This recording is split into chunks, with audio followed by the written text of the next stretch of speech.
শনিবার দেশের সর্বনিম্ন ৮.৮ ডিগ্রি সেলসিয়াস রেকর্ড করেছে যশোর আবহাওয়া অফিস।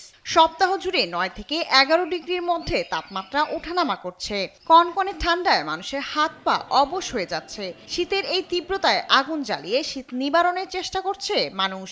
আর দেখা যায় না, খুব শীত, আমাদের হাত পা সব কেউড়ি লেগে যাচ্ছে, অবাক হয়ে যাচ্ছে। গত দুদিনের চেয়ে আজকে শীত যশোরে বেশি আছে। পটুয়াখালীতে শীতের তীব্রতা বাড়ার সঙ্গে সঙ্গে ঘন কুয়াশায় ঢেকে গেছে উপকূলীয় জনপদ। জেলার অনেক স্থানে দৃশ্যমানতা নেমে এসেছে ৫০ মিটারের নিচে।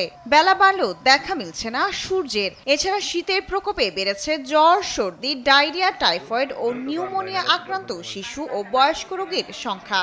প্রচন্ড শীত, নামার মতো কোনো ক্যাপাসিটি নাই, এখন চলতে ফিরতে খুবই কষ্ট। শীতের কারণে যাত্রী খুব কম, যার জন্য আমাদের চলাফেরায় সমস্যা অর্থনৈতিক।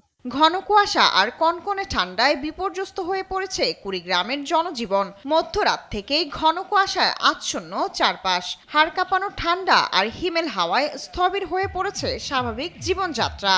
আজ এক সপ্তাহ থেকে কাজ করতে পারি না, সব নিয়ে ঘর থেকে বেড়াতে পারি না, খুব অসুবিধায় আছি। পোখরা নাকি বাড়ির মধ্যে থেকে বেড়াও যায় না, কাজ কামাইও নাই। পঞ্চগড়ে জেগে বসেছে শীত। দুপুর পর্যন্ত কুয়াশার চাদরে ঢাকা থাকছে পুরো জেলা। দিনের বেলা হেডলাইট চালিয়ে যানবাহনগুলোকে চলতে দেখা গেছে। জরুরি প্রয়োজন ছাড়া তেমন কেউ ঘরের বাইরে বের হচ্ছে না।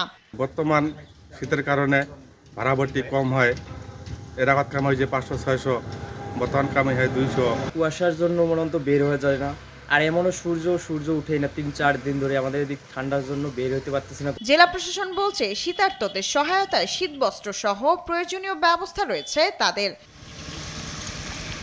শায়লা খান, নিউজ ডেস্ক, দেশ টিভি।